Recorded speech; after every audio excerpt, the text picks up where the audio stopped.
Hello student, welcome back to maths की कक्षा। Last video में मैंने एमसीक्यूज के ऊपर बनाई थी। अब मैं तुम लोगों को 2 मार्कर्स 3 मार्कर्स और इसके केस स्टडीज सॉल्व करने में हेल्प करूंगी। ठीक है, तो ये करके तुम्हें एक थरो आइडिया हो जाएगा कि किस टाइप के वैरायटी क्वेश्चन पेपर में पूछे जाते हैं एंड डेफिनेटली इनको प्रिपेयर करके तुम अच्छे मार्क्स स्कोर कर सकते हो। इस चैप्टर की वेटेज 6 है तो तुम 6 में से 6 स्कोर कर सकते हो। ठीक है, तो चलो स्टार्ट करते हैं। अगर तुमने एमसीक्यू वाली वीडियो देखी हो तो उसमें एक रीजनिंग असर्शन आई थी इस टॉपिक के ऊपर सीबीएसई में बोर्ड एग्जाम्स में। तो मैंने उस टाइम पे भी तुम लोगों को कहा था कि इसको लर्न कर लेना। तुम्हें पता होना चाहिए कि HCF is always factor of LCM. इसका मतलब क्या होता है कि एलसीएम, कोई भी एलसीएम है और उसके साथ कोई एचसीएफ दे रखा है तो एचसीएफ ने उसको कम्प्लीटली डिवाइड करना चाहिए। तो जब हम 380 को 18 से डिवाइड करते हैं तो ये आ जाएगा 2 9 ज़ा 2 1 ज़ा 1 190 आ जाएगा। फर्दर हम इसको सॉल्व नहीं कर सकते हैं तो ये डेसिमल्स में आएगा, तो it is not a factor. तो हम कहेंगे as HCF is not a factor of LCM, therefore given two numbers cannot be HCF and LCM। Clear है? अब क्वेश्चन टू बोर्ड 23 के एग्जाम में लास्ट ईयर आया था। इसमें 3 माइनस, मैंने जानबूझ के क्वेश्चन चूज किया है क्योंकि जो एनसीईआरटी में क्वेश्चन है ना वो सारे पॉजिटिव नंबर्स के हैं। ठीक है, तो वो इजी हो जाते हैं। कई बार हमें नेगेटिव नंबर्स में प्रॉब्लम आ जाती है, तो इसलिए ये वाला क्वेश्चन मैंने चूज किया है। तो इसमें मेथड क्या होती है, हम कहेंगे let us assume 3 minus 2√5 be rational number. Rational number है तो हम कहेंगे 3 minus 2√5 is equals to a by b. अब हम लिखेंगे a b are coprime, a and b are integers. अब देखो इसमें शिफ्टिंग मैटर करती है। अगर तुम शिफ्टिंग गलत करोगे तो तुम्हारा क्वेश्चन में एरर आ जाएगा और इसलिए तुम्हारे मार्क्स रिड्यूस हो सकते हैं। मैं शिफ्टिंग क्या करती हूँ, मैं नेगेटिव वाली टर्म, तुम्हें दिख रहा है ये पूरी नेगेटिव टर्म है, तो इस नेगेटिव टर्म को पूरे को यहाँ पे शिफ्ट कर दो और ए बाई बी को यहाँ पे शिफ्ट कर दो। तो इससे क्या होगा कि एरर आने के चांसेस कम होंगे। नहीं तो फिर जब तुम -2 मतलब अगर तुम 3 को शिफ्ट कर रहे हो, एलसीएम ले रहे हो और -2 को शिफ्ट कर रहे हो तो फिर साइन में गड़बड़ आ जाएगी। इसलिए तो मैंने अगर इनकी शिफ्टिंग करी तो ये क्या हो जाएगा 3 minus a by b is equals to 2√5। अब इसका एलसीएम लो तो ये आ जाएगा 3b माइनस ए अपॉन 2, क्योंकि 2 नीचे आ जाएगा इक्वल्स टू √5। अब मैं तुम लोगों को इसको नॉर्मल शिफ्टिंग भी दिखा देती हूँ। अगर सपोज तुम 3 को शिफ्ट करते तो क्या होता, तो ये आ जाता -2√5 is equals to a by b minus 3। इनका एलसीएम लोगे तो a minus 3b upon b आ जाएगा। अब मैं -2 को शिफ्ट करूंगी तो ये आ जाएगा √5 is equals to a minus 3b upon -2b। बच्चों को याद रखना पड़ेगा कि ये माइनस साइन कहाँ जाती है, न्यूमरेटर के पास जाती है और न्यूमरेटर के सारे टर्म्स की साइन ही चेंज कर देता है। तो ये हो जाएगा -a plus 3b upon 2b। तो तुम देख रहे हो सेम चीज़ आई है, तो तुम्हारी चॉइस है कौन सी वाली शिफ्टिंग करनी है। अब हम कहेंगे therefore a, b, 2 and 3 are integers. तो इसका मतलब ये जो भी तुम्हारा फॉर्म आया है 3b minus A upon 2 is rational. ये रैशनल है तो इसका मतलब √5 भी क्या होना चाहिए, therefore √5 is also rational. But हमें क्वेश्चन में गिवन है, मैंने बताया था ना बोर्ड में टीचर हमेशा या बोर्ड में जो भी क्वेश्चन बनाता है वो तुम्हें हमेशा देगा कि जो भी एक रूट वाली टर्म है वो इरेशनल है। तो हम कहेंगे but √5 is irrational, so therefore this contradicts our assumption and therefore 3 minus √2√5 is irrational। Clear है? तो मैंने जानबूझ के नेगेटिव नंबर वाला क्वेश्चन लिया था।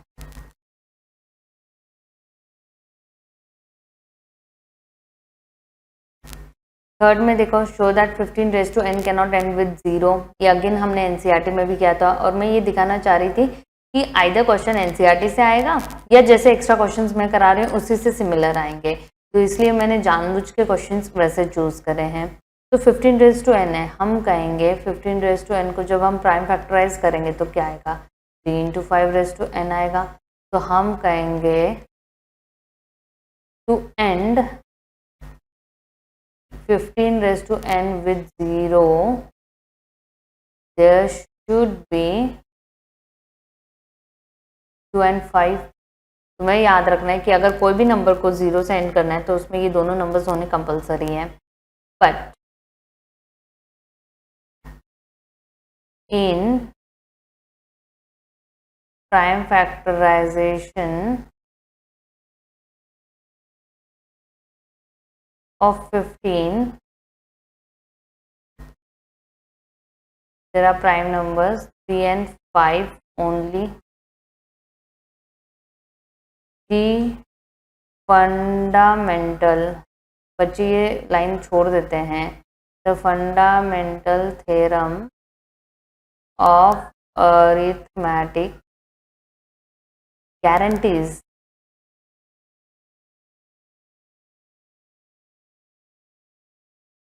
there will be no prime numbers other than 3 and 5 and therefore 15 raised to n will not end with 0। Clear है? तो ऐसा पूरा लिखना है, ये 2 मार्कर में आ सकता है और आ सकता है और आ भी चुका है।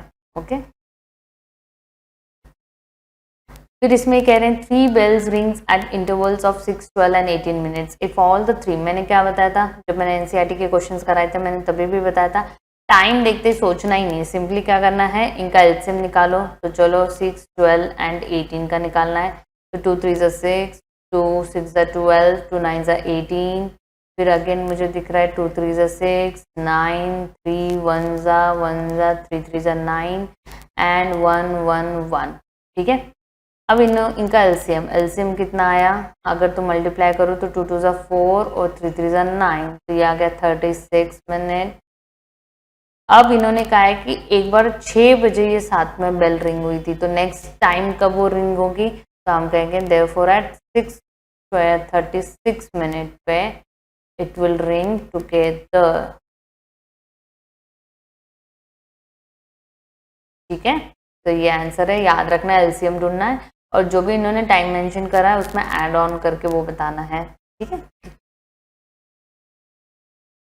अब क्वेश्चन 5 में इन्होंने अगेन कहा है the traffic lights at 3 different road crossings change after every 48 second, 72 seconds and 108 seconds respectively. If they change simultaneously at 7 AM, तो इसके बाद में वो तीनों साथ में कौन से टाइम पे चेंज होंगी। अगेन टाइम देखते ही पहला स्टेप क्या होगा, एलसीएम लेना। तो चलो हम इनका एलसीएम निकालते हैं। तो ये आएगा 2 24, ये आ जाएगा 36, 54 फिर ये आ जाएगा 2 12 12 18 2 27, 2 6 12, 2 9 18 27, 2 3 6 9 27, 3 1 3 3 3 9 3 27, 1 3 1 3। अगर हम इनका एलसीएम निकालें तो कितना आएगा, 2 2 4 4 2 8 8 2 16, 16 इंटू 27 सिंपली हमें मल्टीप्लाई करना पड़ेगा। तो चलो करते हैं 27 इंटू 16, 6 7 42, 4 कैरी, 6 2 12 प्लस 4 16 7 2, तो ये आ जाएगा 2 6 प्लस 7 13 2 3 4। तो एलसीएम कितना आ गया 432 मिनट। तो कोई छोटा मिनट तो आया नहीं, मतलब 60 से कम तो आया नहीं कि हम सिंपली ऐड कर रहे हैं। तो अब हमें इसको क्या करना पड़ेगा, 432 को 60 से डिवाइड करना पड़ेगा और ये मिनट नहीं, ये सेकेंड्स आया है। ठीक है, तो 60 से डिवाइड करना पड़ेगा मिनट्स में जाने के लिए।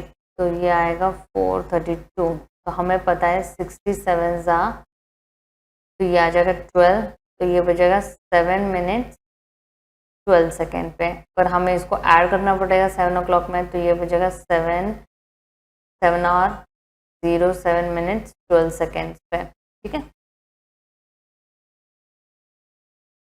अब ये कह रहे हैं 2 numbers are in the ratio 2:3, तो हम कहेंगे let the 2 numbers be 2x and 3x। अब हमारे पास एक फॉर्मूला है क्या, HCF into LCM is equals to product of 2 numbers, ठीक है। तो HCF मुझे ढूंढना है, LCM इन्होंने 180 दे रखा है, product of 2 numbers 2x into 3x हो जाएगा, तो ये आ जाएगा 6x², ठीक है, HCF इंटू 180। अब देखो यहाँ पे हमने इनका प्रोडक्ट हमने ये फॉर्मूला यूज़ करके करने की कोशिश करी तो नहीं आंसर आया, ठीक है, अननोन में आएगा जिससे हम HCF ढूंढ नहीं सकते। तो एक और तरीका क्या है, 2x और 3x नंबर दिया है, तो हमें पता है LCM of 2x and 3x will be 6x, और LCM की वैल्यू तो हमें दे रखी 180, तो 180 should be equal to 6x, और x की वैल्यू कितनी आ गई 30, तो ये आंसर है, ठीक है। तो इसको फर्दर सॉल्व करोगे तो नहीं आएगा, तो जानबूझ के मैंने ये फॉर्मूला शो करा है तुम लोगों को कि जिससे तुम लोगों को पता चले कि कई बार ये फॉर्मूला वैलिड भी नहीं होगा। जब तुम्हारे पास प्रोडक्ट अननोन में है और दोनों ही अननोन में है तो हम उसको फर्दर सॉल्व नहीं कर सकते, क्लियर है। दो अननोन हो गए ना, HCF भी नहीं पता है और प्रोडक्ट नंबर्स, HCF भी नहीं पता है, नंबर्स भी नहीं पता है, तो दो अननोन हम कभी सॉल्व नहीं कर सकते हैं, तो इसका अदर मेथड ये हो जाएगा, ठीक है। अब ये कह रहे हैं prove that root 5 is an irrational, तो मैं ऑलरेडी इसको NCERT में शो कर चुकी हूँ।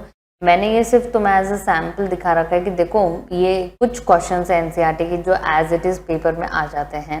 वो डिपेंड करेगा कि इस ईयर NCERT का चूज़ कर रहे हैं या किस चैप्टर को वो NCERT से लेना चाह रहे हैं और किसका एक्स्ट्रास डालना चाह रहे हैं, वो डिपेंड करता है। पर ऐसा नहीं कि इस चैप्टर से NCERT के क्वेश्चन नहीं आते हैं, तो इनको थरोली प्रिपेयर कर लेना। फिर इसके बाद में ऐसा वाला क्वेश्चन हम MCQ में भी कर चुके थे। इन्होंने कहा 1 2 3 इसके रिमाइंडर्स है, तो पहले हमें इनको सब्ट्रैक्ट करना पड़ेगा। 1 2 5 1 -1 कितना आ जाएगा 1 2 5 0। फिर हमें 9 3 7 7 को माइनस करना पड़ेगा 2 से, तो आ जाएगा 9 3 7 5। एंड देन फिर हमें 1 5 6 2 8 -3 करना पड़ेगा, तो ये आ जाएगा 1 5 6 2 5। अब हमें इनका क्या करना पड़ेगा, प्राइम फैक्टराइजेशन करना पड़ेगा। 1 2 5 0, तो ये आ जाएगा 2 6 12 2 2 4 2 5 10। अब हमें पता है ये तो 5 1 25 5 25 5 5 और ये हो जाएगा 5 1 अब ऐसे ही हम 9 3 7 5 को करेंगे, तो ये आ जाएगा 5 1 5 5 8 40 5 7 35 5 5 20। अगेन 5 से करो तो ये आ जाएगा 5 3 15 5 7 35 5 5 25। अगेन 5 से करो 5 7 30 5 5 5 25। अगेन 5 से करो तो 5 1 5 5 5 25। अगेन 5 से करो 3 3 1 3। ऐसे ही अब 1 5 6 2 5 को करो 5 3 15 5 1 5 5 2 10 5 5 25 5 6 30 5 2 10 5 5 25 5 1 25 5 25 5 5 5 1। अब इनमें HCF देखो, HCF तो कॉमन फैक्टर्स होते हैं, तो सब में कॉमन हमें क्या दिख रहे हैं, ये 4 5 दिख रहे हैं, तो 5⁴ इसको मल्टीप्लाई करोगे तो 625 आएगा, ठीक है। ये एग्जाम्पल का क्वेश्चन था। ऐसे क्वेश्चंस ऑब्वियसली तुम्हें एग्जाम्स में दिखेंगे। ये कह रहे हैं 1 मॉर्निंग वॉक 3 पर्सन्स। अब ये डिस्टेंस का क्वेश्चन आ गया। अब इसमें तो ध्यान से देखो, इन्होंने कहा what is the minimum. Minimum मतलब क्या पूछ रही है, LCM पूछ रहे हैं, तो हमें LCM ढूंढना पड़ेगा। तो LCM तो हम ग्रुप में ढूंढते हैं 40 42 एंड 45। तो ये आ जाएगा 2 20 21 45 as it is, 2 10 21 45 as it is, 2 5 21 45, 3 5 3 7 3 15 3 5 7 3 5 15 5 1 7 1 and 7 1 से 7, सारे 1 हो गए। अब इनका मल्टीप्लिकेशन करो, 2 2 4, 4 2 8, इंटू 9 इंटू 35, तो ये आ जाएगा 72 इंटू 35। अब मल्टीप्लाई करो इनको, तो ये आ जाएगा 5 2 10, 5 7 35, 36 6 21, तो ये आ जाएगा 12 3 4 5 2, तो इसका आंसर आ जाएगा 2520 centimetre. Same distance in complete steps में अगर इनको कवर करना है तो मिनिमम कितना डिस्टेंस कवर करना है, 2520। लास्ट में याद रखना है तुम्हें वर्डिंग्स में लिखना है क्योंकि दिस आर वर्ड प्रॉब्लम्स, तो लिखोगे there 42520 centimetre distance should be each should walk so that they can reach and cover same distance. Okay, 10th question NCERT का क्वेश्चन है, तो मैंने जानबूझ के इसको यूज किया है क्योंकि तुम अगर सैम्पल क्वेश्चन पेपर अटेम्प्ट करोगे, स्कूल वाली टीचर्स भी पूछ लेते हैं, ठीक है, तो ये एग्जाम्पलर में इन्होंने सॉल्व एग्जाम्पल भी दे रखा है, तो मैंने जानबूझ के सॉल्व एग्जाम्पल को लिया है। देखो हम ये डिफरेंस बताने के लिए कि हम हमेशा यहाँ पे a बाई बी लिखते हैं, कुछ की टीचर्स यहाँ पे इसको a बाई बी से ही सॉल्व करना सिखाएंगी, but that becomes too difficult. तो जब एग्जाम्पलर वालों ने इसको सॉल्व करके दे रखा है and we can use it as it is, ठीक है, एग्जाम्पलर है तो हम जाके किस टीचर्स को कह सकते हैं कि ये मेथड भी वैलिड है क्योंकि उन्होंने खुद सॉल्यूशन में ये मेथड दे रखी है, तो इसलिए ये इजी तरीका है। इसमें क्या है कि दोनों रैशनल है, ठीक है, तो हम क्या करेंगे, एक को शिफ्ट कर देंगे, तो √2 को सपोज मैंने यही रख लिया तो ये a माइनस √3 हो जाएगा। अब तुम्हें याद रखना पड़ेगा यहाँ पे स्क्वायरिंग बोथ साइड करनी है, तो स्क्वायरिंग बोथ साइड करोगे तो ये क्वाड्रेटिक ओपन होके ऐसे हो जाएगी और फिर तुम √3 जो इरेशनल टर्म है उसको वहीं पे रखे, बाकी सबको शिफ्ट करोगे, तुम कहोगे ये तो रैशनल है तो ये भी रैशनल होना चाहिए, बट √3 तो इरेशनल है, ठीक है, तो ये सॉल्व करना है। जो नेक्स्ट क्वेश्चन है ये इसी के ऊपर है, तो मैं उसको पूरा प्रॉपरली सॉल्व करके दिखाऊंगी।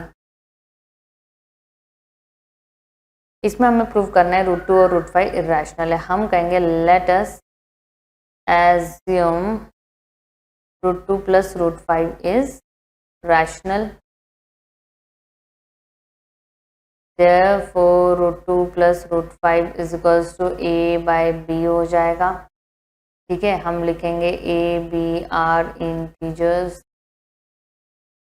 b not equals to 0, a and b are को prime.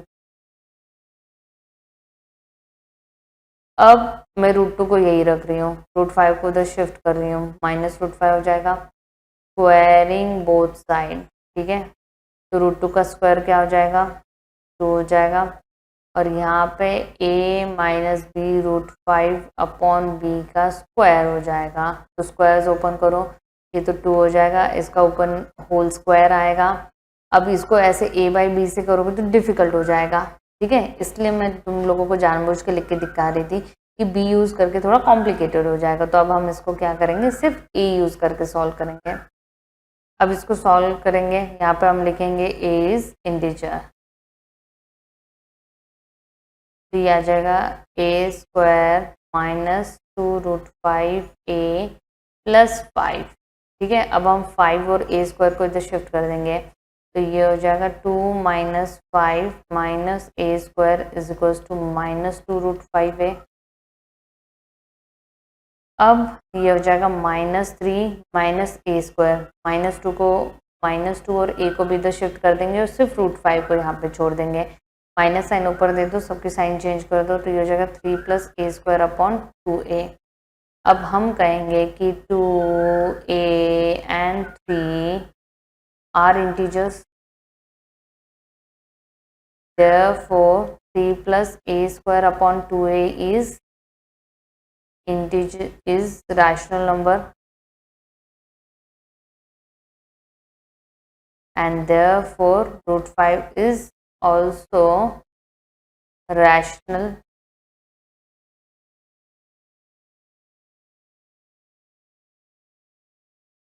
but our assumption is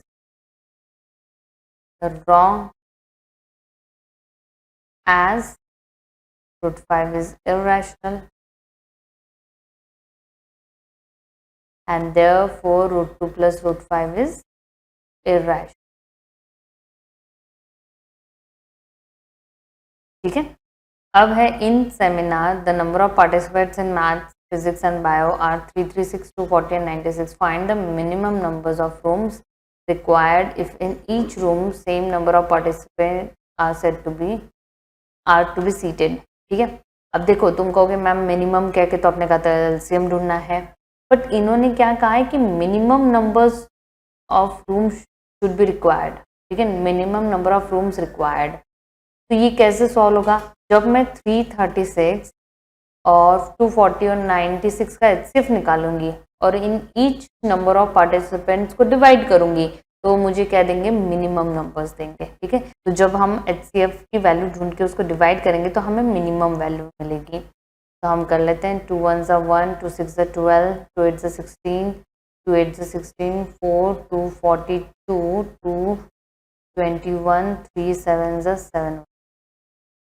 ऐसे हम करेंगे 240, 2 120, 260, 230, 215, 3 5 5 1.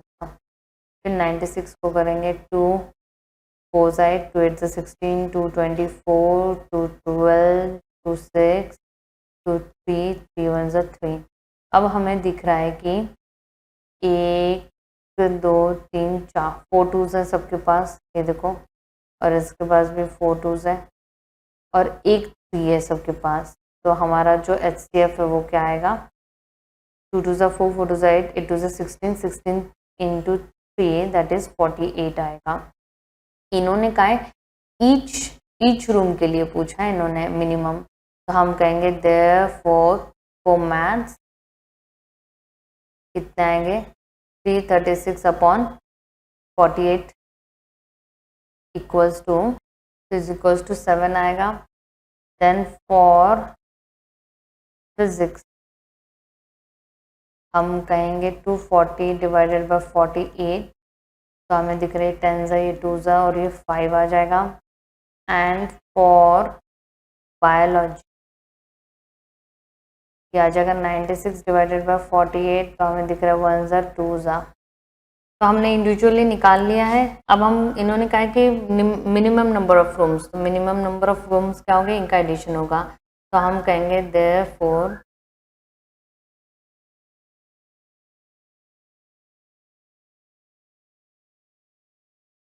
therefore minimum rooms required 7 + 5 + 2 that is 14. तो 14 रूम्स लगेंगे हमें. ठीक है, और सेम नंबर ऑफ पार्टिसिपेंट्स था तो इसलिए हमने एचसीएफ ढूंढा. अगेन हमें कहा है कि इक्वल कार्टन. ठीक है, तो याद रखना है कि इक्वल कार्टन्स का मतलब क्या हो जाएगा? हमें एचसीएफ ढूंढना पड़ेगा. तो हम पहले 144 का प्राइम फैक्टराइजेशन कर लेंगे, तो ये आ जाएगा 2 7 14, 2 36, 2 18, 2 9, 3 3 9, 3 1 3. ठीक है, और 90 का क्या हो जाएगा? 245, 315, 3 5, 5 1 5. तो अब हमें एचसीएफ ढूंढना है. तो एचसीएफ क्या आएगा? इनका कॉमन में हमें 2 3 और एक 2 दिख रहा है, तो यह आ जाएगा 9 2 दैट इज 18. अब इन्होंने कहा है कि what would be the greatest number of cottons each stack would have. Equal करेंगे तो 18 आएगा और इस स्टैक में हम अब इनको डिवाइड करेंगे. तो जब हम 144 को 18 से डिवाइड करेंगे तो कितना आएगा? 8 आ जाएगा. और अब हम 90 को 18 से डिवाइड करेंगे तो 5 आ जाएगा. तो टोटल हमें कितने? 13 स्टैक्स लगेंगे. 14 में ये कह रहे हैं इन सेमिनार पार्टिसिपेंट 60 100 सेम जो हमने ऊपर अभी क्वेश्चन किया था, बस उसमें नंबर्स चेंज्ड है. तो तुम अगेन क्या करोगे? 60 84 और 108 का एचसीएफ ढूंढोगे. तो अगर हम कहें कि 60 108 और 84 का एचसीएफ है, तो अगर तुम लोग कैलकुलेट करोगे तो एचसीएफ कितना आएगा? एचसीएफ 12 आएगा. अब इन्होंने कहा है कि ईच मिनिमम रूम्स पूछे, तो पहले हमें इनको डिवाइड करना पड़ेगा. तो हम कहेंगे 60 divided by 12 will be 5, 108 divided by 12 will be 9, 84 divided by 12 will be 7. तो टोटल कितने हो जाएंगे? 5 + 9 + 7. तो ये आ जाएगा 5 + 16 दैट इज 21 रूम्स लगेंगे. ठीक है, तो मैंने ये ऑलरेडी सिस्टमेटिक वे में करके दिखा दिया, तो मैंने शॉर्टकट से कर दिया. अगेन यहाँ पे इन्होंने कहा 3 tankers 403 434 and 465 litres find the maximum capacity of a container. तो अगेन हमें HCF ढूंढना पड़ेगा। तो अगर हम इसको 13 से डिवाइड करेंगे तो यहाँ पे 31 आ जाएगा, तो 31 1 ज़ा 1 आ जाएगा। अगेन 4 3 4 को करें हम तो यह आ जाएगा 2 2 ज़ा 4, 2 1 ज़ा 1, 2 7 ज़ा 14। अब 7 से करें तो 7 3 ज़ा 21, 7 1 ज़ा 7, 31 1 और 4 6 5 का है। तो अब हम 5 से करेंगे 5 9 ज़ा 45, 3 31 31 1। तो इन्होंने मैक्सिमम पूछा है तो HCF ढूंढेंगे हम। तो अगेन कितना HCF आएगा 31। तो कितना मैक्सिमम लीटर होगा 31 लीटर्स होगा। लास्ट में स्टेटमेंट में लिखना है, नहीं तो मार्क्स कट हो जाएंगे। ठीक है, 16 में इन्होंने कहा इस फैक्टर ट्री को कंप्लीट करो। ठीक है, तो फैक्टर ट्री में क्या होता है कि इन दो का मल्टीप्लिकेशन 371 आएगा। तो हम क्या करेंगे 371 को 7 से डिवाइड कर देंगे। तो ये आ जाएगा 7 5 ज़ा 35 और ये आ जाएगा 21। तो ये आ जाएगा 7 3 ज़ा 21। तो Z मेरा क्या हो गया 53। अब इन दोनों का मल्टीप्लिकेशन ये दे रखा है, इन दो का मल्टीप्लिकेशन Y आएगा। तो हम 1855 को 3 से मल्टीप्लाई कर देंगे। 3 5 ज़ा 15, 3 5 ज़ा 15, 16, 3 8 ज़ा 24, 25 टू कैरी 5। तो हमारी Y की वैल्यू कितनी आ जाएगी, 5 की वैल्यू कितनी आ जाएगी 556। Y की वैल्यू कितनी आ जाएगी 5565। और अब इन दो का मल्टीप्लिकेशन x होगा, तो हमें x ही ढूंढना था। तो सिंपली 5565 इंटू 2, तो ये आ जाएगा 2 5 ज़ा 10, 2 6 ज़ा 12, 13, 2 5 ज़ा 10, 11, 2 5 ज़ा 10, 11। तो हमारी x की वैल्यू क्या होगी 1130। अब हम स्टार्ट करेंगे केस स्टडीज।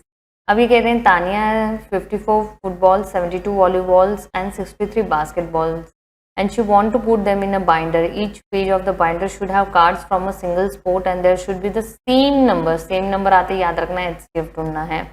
तो हम 54 का HCF ढूंढेंगे तो ये आ जाएगा 27, 3 9 ज़ा, 3 3 ज़ा, 3 1 ज़ा।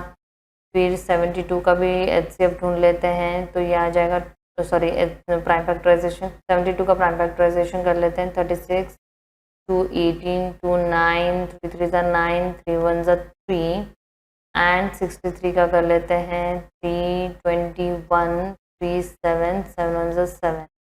अब इनमें HCF कितना आ रहा है तुम्हारा, दैट इज हमें दिख रहा है कि 2 3 आ रहा है, that is 9। What is the greatest number of cards Tania can put in on a page, तो इसका आंसर आ जाएगा 9 जो कि HCF आया है। How many pages will Tania need for volleyball, volleyball कितने थे 72। तो तुम्हें याद रखना है HCF से डिवाइड कर देना। तो 72 डिवाइडेड बाय 9 कितना आ जाएगा 8। तो इसको कितने पेजेस लगेंगे 8 पेजेस लगेंगे। Tania decided to add 42 cricket cards also. In this case what is the maximum number of cards Tania can put on page. तो पहले 42 का भी प्राइम फैक्टराइजेशन कर लो। 2 21, 3 7 ज़ा 7 1 ज़ा। अगर इन सब का HCF देखे तो क्या आ रहा है 3 आ रहा है, तो answer is 3। If Tania decides remove all the basketballs card, ठीक है बास्केटबॉल हमने रिमूव कर दिया, देन वो कह रहे हैं कि what is the maximum number of cards Tania can have. तो एक तरीके से वो इसका और इसका HCF पूछ रहे हैं। तुम देख रहे हो सब में एक 3 और एक 2 कॉमन है, तो इसका आंसर कितना आ जाएगा 6। 18th में ये क्या कर रहे हैं प्राइम फैक्टराइजेशन कर रहे हैं, करने के लिए कह रहे हैं फर्स्ट क्वेश्चन में। तो हम 66 का प्राइम फैक्टराइजेशन कर लेते हैं। 33 3 11, 11 1 ज़ा 11। 88 का कर लेते हैं 2 44, 2 22, 2 11, 11 1 ज़ा 11। 110 का भी कर लेते हैं 2 55, 5 11, 11 1 ज़ा 11।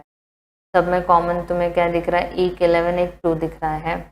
What is the greatest number of cards, तो ये इनका HCF ही होता है। HCF कितना आ रहा है हमारा 11 into 2 that is 22। How many pages will Nimisha need for each sport, तो सबको 22 से डिवाइड कर दो।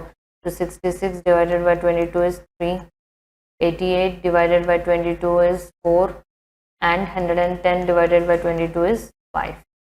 फाइंड द टोटल पेजेस, तो इनका एडिशन कर दो 3 + 4 + 5, तो ये 12 हो जाएगा।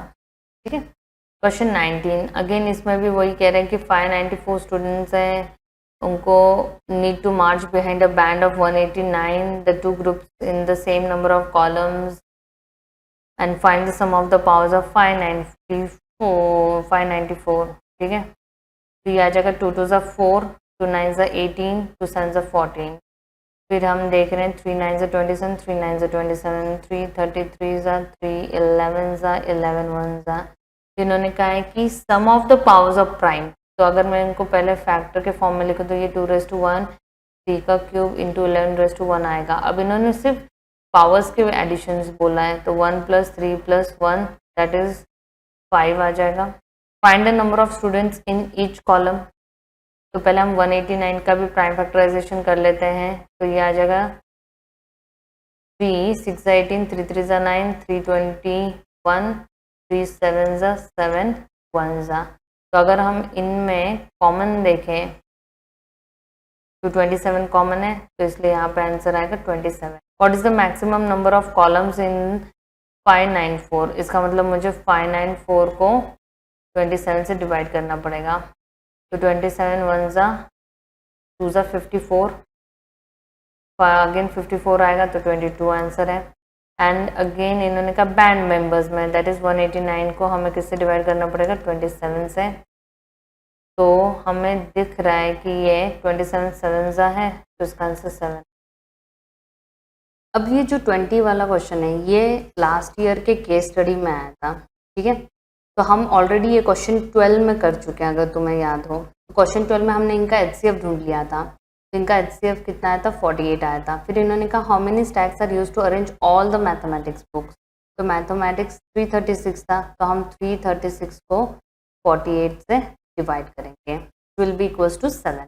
Determine the total numbers of stacks that will be used for arranging all the books. तो हम क्या करेंगे? 96 को भी 48 से डिवाइड करेंगे, तो हमें पता है ये तो 2 आ जाएगा। फिर हम 240 को 48 से करेंगे, जो कि 5 आएगा, और ये 7 हम कर चुके। तो इन्होंने टोटल पूछा है, तो टोटल इनके एडिशन आएगी, दैट विल बी 40, ठीक है। अब इन्होंने कहा if the thickness of each book of history, science and mathematics is 1.8, 2.2 and 2.5, then find the height of each stack of history, science and mathematics books. If the thickness of each book, तो इन्होंने दे रखा है 1.8, 2.2, 2.5, then find the height of each stack. तो हमने देखा कि commonly कितनी books arrange होंगी इच स्टैक में? 48। तो अगर हम हिस्ट्री की थिकनेस ढूंढें तो ये आ जाएगा 48 इंटू 1.8 मल्टीप्लाई करना पड़ेगा।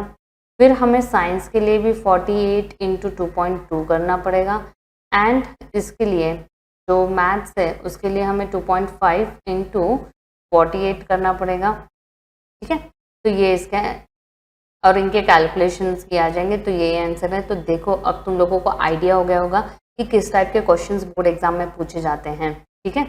तो मैं थरोली किस टाइप के क्वेश्चंस बोर्ड एग्जाम और ऐसे ही क्वेश्चंस तुम्हें अपने स्कूल के एग्जाम्स में भी मिलेंगे।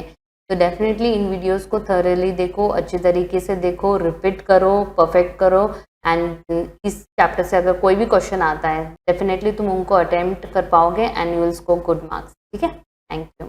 और भी अदर चैप्टर्स के ऐसे डिटेल वीडियोस के लिए चैनल को सब्सक्राइब करिए, और अगर ये वीडियोस हेल्प आ रही हैं तो please comment down, so that मुझे एक आइडिया हो जाएगा which will motivate me to make the videos and which will be definitely helpful for you.